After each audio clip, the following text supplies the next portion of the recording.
कृष्णाय वासुदेवाय हरे परमात्मने प्रणतः क्लेशनाशाय गोविंदाय नमो नमः।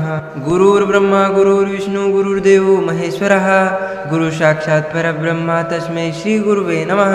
जय जय श्री राधारमण जय जय नवल किशोर जय गोपी चित चोर प्रभु जय जय माखन चोर। मात मेरी श्री राधिका पिता मेरे घनश्याम इन दोनों के चरणन में मेरा बारंबार प्रणाम। बोले श्री लक्ष्मी नारायण भगवान की जय, श्री पुरुषोत्तम भगवान की जय, श्री राधे रानी सरकार की जय, श्री मोर मुगड़वंशी वाले की जय, श्री वृंदावन बिहारी लाल की जय। पुरुषोत्तम मास महात्मा कथा अध्याय 30।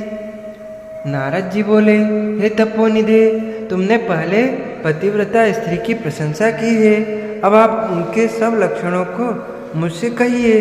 सूत जी बोले, हे पृथ्वी के देवता ब्राह्मणों, इस प्रकार नारद मुनि के पूछने पर स्वयं प्राचीन मुनि नारायण ने पतिव्रता स्त्री के लक्षणों को कहा।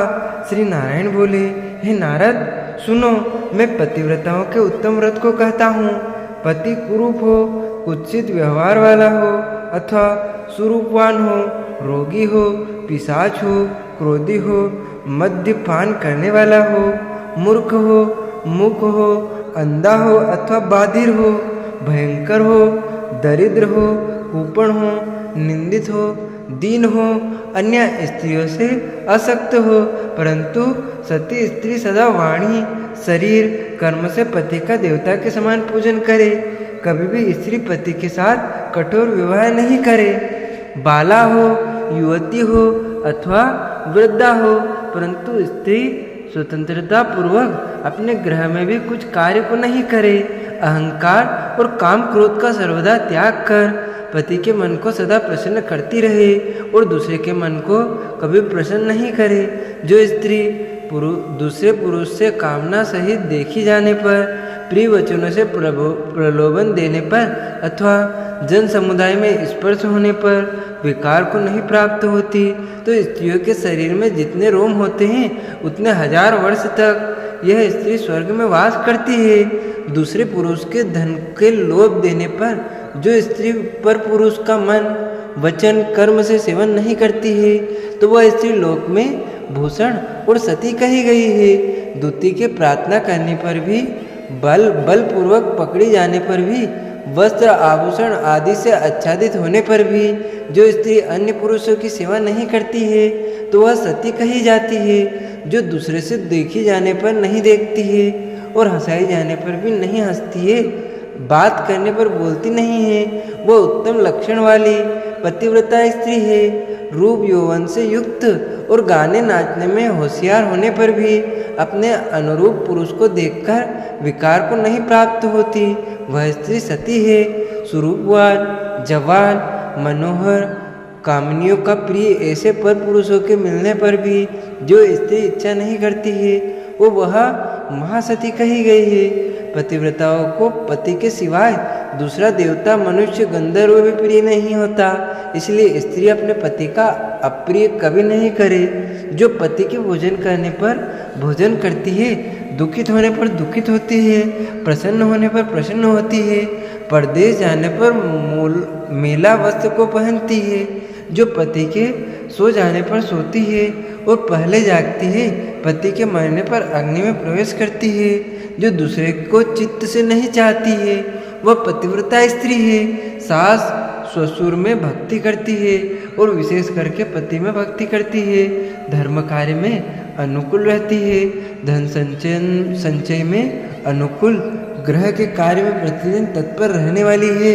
खेत से, वन से, ग्राम से पति के आने पर स्त्री उठकर आसन और जल देकर प्रसन्न करे, नित्य प्रसन्नमुख रहे, समय पर भोजन देवे, भोजन करते समय कभी भी खराब वाणी नहीं कहे, गृह में प्रधान स्त्री सदा आसन, भोजन, दान, सम्मान, प्रिय भाषण में तत्पर रहे, गृह के खर्च के लिए स्वामी ने जो धन दिया है उससे घर के कार्य को करके बुद्धिपूर्वक कुछ बचा लेवे, दान के लिए दिए हुए धन में से लोभ करके कुछ कोर कसर नहीं करे और बिना पति की आज्ञा के अपने बांधवों को धन नहीं देवे। दूसरे के साथ बातचीत, असंतोष, दूसरे पुरुषों के व्यापार की बातचीत, अत्यंत हंसना, अत्यंत रोष और क्रोध को पतिव्रता स्त्री छोड़ देवे। पति जिस वस्तु का पान नहीं करता है, जिस वस्तु को खाता नहीं है, जिस वस्तु का भोजन नहीं करता है, उन सब वस्तुओं का पतिव्रता स्त्री त्याग करे। तेल लगाना, स्नान, शरीर में उपटन लगाना, दांतों की शुद्धि पतिव्रता स्त्री पति की प्रसन्नता के लिए करे। हे मुने, त्रेता युग से स्त्रियों को प्रतिमास रोज रजो दर्शन होता है। उस दिन से 3 दिन त्याग कर ग्रह कार्य के लिए शुद्ध होती है। प्रथम दिन चांडाली है, दूसरे दिन ब्रह्मघातिनी है, दूसरे दिन रजकी है, चतुर्थ दिन शुद्ध होती है। स्नान, शौच, गाना, रोदन, हंसना, सवारी पर चढ़ना, मालिश, स्त्रियों के साथ जुआ खेलना, चंदन आदि लगाना, विशेष करके दिन में शयन, दातुन करना, मानसिक अथवा वाचिक मैथुन करना, देवता का पूजन करना, देवताओं को नमस्कार रजस्वला स्त्री नहीं करे। रजस्वला का स्पर्श और उसके साथ बातचीत नहीं करे। रजस्वला 3 रात तक अपने मुख को नहीं दिखाए। जब तक शुद्धि स्नान नहीं करे तब तक अपने वचनों को नहीं सुनावे। रजस्वला स्त्री स्नान कर दूसरे पुरुष को नहीं देखे, सूर्यनारायण को देखे, बाद पंचगव्य का पान करे। अपनी शुद्धि के लिए केवल पंचगव्य अथवा दूध का पान करे। श्रेष्ठ स्त्री कहे हुए नियम में स्थित रहे। यदि स्त्री गर्भवती हो जाए तो नियम में तत्पर रहे। वस्त्र, आभूषण, अलंकार आदि से अलंकृत रहे और पति के प्रिय करने से यत्नपूर्वक तत्पर रहे। प्रसन्न मुख रहे, अपने धर्म में तत्पर रहे और शुद्ध रहे। अपनी रक्षा कर विभूषित रहे और वास्तु पूजन में तत्पर रहे। खराब स्त्रियों के साथ बातचीत ना करे। शुभ की हवा शरीर में नहीं लगे। मृत वत्सा आदि का संसर्ग दूसरे के यहाँ भोजन गर्भवती स्त्री नहीं करे। भद्दी चीज को नहीं देखे, भयंकर कथा को नहीं सुने, गरिष्ठ और अत्यंत उष्ण भोजन नहीं करे और अजीर्ण ना हो ऐसा भोजन करे।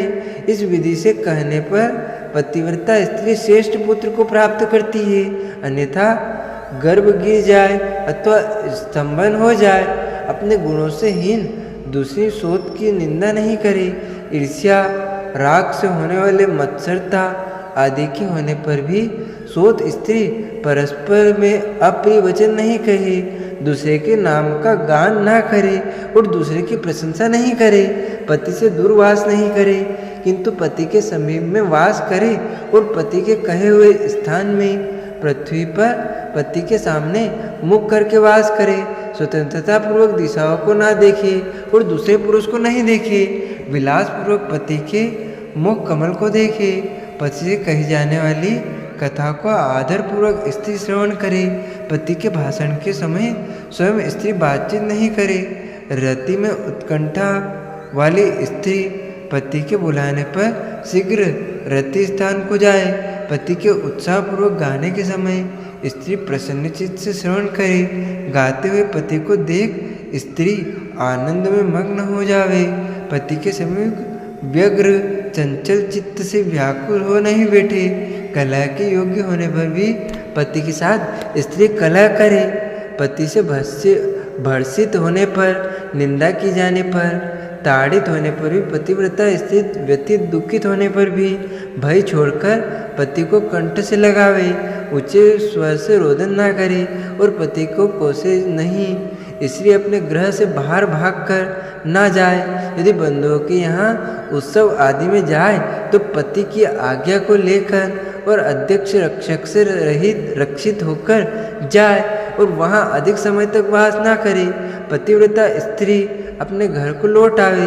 पति के विदेश यात्रा के समय अमंगल वचनों को ना बोले, निषेध वचन से मना ना करे और उस समय रोदन ना करे। पति के देशांतर जाने पर नित्य उपटन ना लगावे और जीवन रक्षा के लिए स्त्री निंदित कर्म को ना करे। ससुर सास के पास शयन करे, अन्यथा शयन ना करे और प्रतिदिन प्रयत्नों पूर्वक पति के समाचार की खोज लेती रहे। पति के कल्याण समाचार मिलने के लिए दूत को भेजे और प्रसिद्ध देवताओं के समीप मांगलिक याचना करे।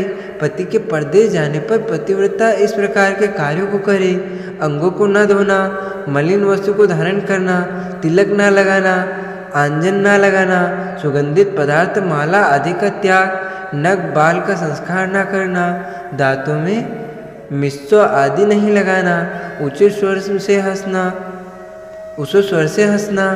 दूसरे से हंसी, दूसरे के चाल व्यवहार का विशेष रूप से चिंतन न करना, स्वच्छंदन भ्रमण करना, दूसरे पुरुष के अंगों का मर्दन करना, एक वस्त्र से घूमना, लज्जा रहित उतान होकर चलना इत्यादि दोष स्त्रियों को अत्यंत दुख देने वाले कहे गए हैं। गृह में कार्यों को करके हल्दी लेपन से और शुद्ध जल से शरीर को शुद्ध कर स्वच्छ श्रृंगार को करे। खिले हुए कमल के समान प्रसन्न मुख होकर पति के समीप जाए। स्त्री के इस व्यवहार से युक्त और मन वचन शरीर से युक्त स्त्री पति से बुलाए जाने पर गृह के कार्यों को छोड़कर शीघ्र पति के पास जाए और कहे कि हे स्वामीन, किस लिए बुलाया है, कृपा कर पूर्वक कहे। द्वार पर अधिक समय तक खड़ी ना हुए, द्वार का सेवन ना करे, स्वामी से मिली हुई चीज दूसरे को कभी ना दे, पति की उच्छिष्ट मीठा अन्न फल आदि को यह महाप्रसाद है, यह कहकर निरंतर प्रसन्न रहे। सुख से सोए, सुख से बैठे, स्वेच्छा से रमण करते हुए और आतुर कार्यों में पति को नहीं उठावे। अकेली कहीं ना जाए, नग्न होकर स्नान ना करे। पति से द्वेष करने वाली स्त्री पति को पतिव्रता ना समझे, स्त्री को पतिव्रता ना समझे। उल्लूखन, मुसल झाड़ू, पत्थर, यंत्र, देहली पर पतिव्रता कभी भी ना बैठे। तीर्थ में स्नान की इच्छा करने वाली स्त्री पति के चरण जल को पीवे। स्त्री के लिए शंकर से भी अथवा विष्णु भगवान से भी अधिक पति ही कहा गया है। जो स्त्री पति का वचन ना मानकर व्रत उपवास नियमों को करती है, वह पति के आयुष्य का हरण करती है और मरने के बाद नरक हो जाती है। किसी कार्य के लिए कहीं जाने पर जो स्त्री क्रोध कर पति के प्रति जवाब नहीं देती है, वह ग्राम में कुतिया होती है और निर्जन वन में सियारिन होती है। स्त्रियों के लिए एक ही उत्तम नियम कहा गया है कि स्त्री सदा पति के चरणों का पूजन करके भोजन करे। जो स्त्री पति का त्याग कर अकेली मिठाई खाती है, वो वृक्ष के खोंडे में सोने वाली क्रूर उल्की होती है। जो स्त्री पति का त्याग कर अकेली एकांत में फिरती है, वह ग्राम में सुकरी होती है अथवा अपनी विष्ठा को खाने वाली गो होती है। जो स्त्री पति को हुकार कहकर अप्रिय वचन बोलती है, वह मुख अवश्य होती है। जो अपनी सोच के साथ सदा ईर्ष्या करती है, वह दूसरे जन्म में दुर्भागा होती है। जो स्त्री पति की दृष्टि बचाकर किसी दूसरे पुरुष को देखती है, वह कानी होती है अथवा विमुखी और कुरूपी होती है। जो स्त्री पति को बाहर से आया हुआ देखकर जल्दी से जल, आसन, तांबुल, व्यंजन, पैर को दबाना आदि अत्यंत प्रिय वचनों से पति की सेवा करती है, वह स्त्री पतिव्रताओं में शिरोरत्न के समान पंडितों में कही गई है। पति देवता है, पति गुरु है, पति धर्म तीर्थ व्रत है, इसलिए सबका त्याग कर एक पति का ही पूजन करे। जिस तरह जीव से हीन देह क्षण भर में अशुचि हो जाता है, उसी प्रकार पति से हीन स्त्री अच्छी तरह स्नान करने पर ही सदा अपवित्र है। सब अमंगल वस्तुओं की अपेक्षा विधवा स्त्री अत्यंत अमंगल है। विधवा स्त्री के दर्शन से कभी भी कार्य सिद्धि नहीं होते हैं। आशीर्वाद को देने वाली एक माता को छोड़कर दूसरी स्त्री के आशीर्वाद को भी सर के समान त्याग देवे। ब्राह्मण लोग विवाह के समय कन्या से इस प्रकार कहलाते हैं कि पति के जीवित तथा मृत दशा में सहचारिणी हो, इसीलिए अपनी छाया के समान पति का अनुगमन करना चाहिए। इस प्रकार पतिव्रता स्त्री को भक्ति से सदा पति के अनुकूल होकर रहना चाहिए। जिस प्रकार सर्प को पकड़ने वाला बलपूर्वक बिल से सर्प को निकाल लेता है, उसी प्रकार सती स्त्री यमदूतों को छुड़ाकर पति को स्वर्ग से ले जाती है। यमराज के दूत दूर से ही पतिव्रता स्त्री को देखकर पाप कर्म करने वाले भी उसके पति को छोड़कर भाग जाते हैं। जितनी आपने शरीर में रोम की संख्या है उतने 10 कोटि वर्ष पर्यंत पतिव्रता स्त्री पति के साथ रमण करती हुई स्वर्ग सुख को भोगती है। दुष्ट व्यवहार वाली स्त्रियां शील का नाश कर दोनों कुल को डुबा देती है और इस लोक में तथा परलोक में दुखित रहती है। यदि देववश पति के पीछे पति का अनुगमन नहीं करती है तो उस दशा में भी शील की रक्षा करनी चाहिए, क्योंकि शील को तोड़ने से नरकगामिनी होती है। स्त्री दोष से पिता और पति स्वर्ग से गिर जाते हैं। विधवा स्त्री का कबरी बंधन पति के बंधन के लिए होता है। विधवा स्त्री सर्वदा सिर के बालों को मुड़ा देवे, एक बार भोजन करे, कभी भी दूसरी बार भोजन नहीं करे। खाट पर सोने वाली विधवा स्त्री अपने पति को नीचे गिरा देती है, इसलिए पति के सुख के लिए पृथ्वी पर आवे सोवे, अंगों में उपटन नहीं लगावे और तांबुल को ना खाए। सुगंध का सेवन विधवा ना करे। प्रतिदिन कुछ तिल जल से पति का तर्पण करे और पति के पिता का तथा उनके पिता का नाम गोत्र कहकर तर्पण करे। सदा श्वेत वस्त्र धारण करे। ऐसा न करने से रोरव नरक को जाती है। इस प्रकार नियमों से युक्त विधवा स्त्री पतिव्रता है। श्री नारायण बोले, लोकों में तथा देवताओं के पति के समान कोई देवता नहीं है। जब पति प्रसन्न होते हैं तो समस्त मनोरथ को प्राप्त करती है। यदि पति कुपित होते हैं तो समस्त कामनाएं नष्ट हो जाती है। उस पति से संतान, विविध प्रकार के भोग, शय्या आसन, अद्भुत प्रकार के भोजन, वस्त्रमाला, सुगंधित पदार्थ और इस लोक तथा स्वर्ग लोक में विविध प्रकार के यश मिलते हैं। इति श्री ब्रह्मनारद पुराणे पुरुषोत्तम मास महात्म्ये 30वां अध्याय पूर्णः, यानी कि 30वां अध्याय यहाँ पर पूर्ण होता है। बोलिए लक्ष्मी नारायण भगवान की जय।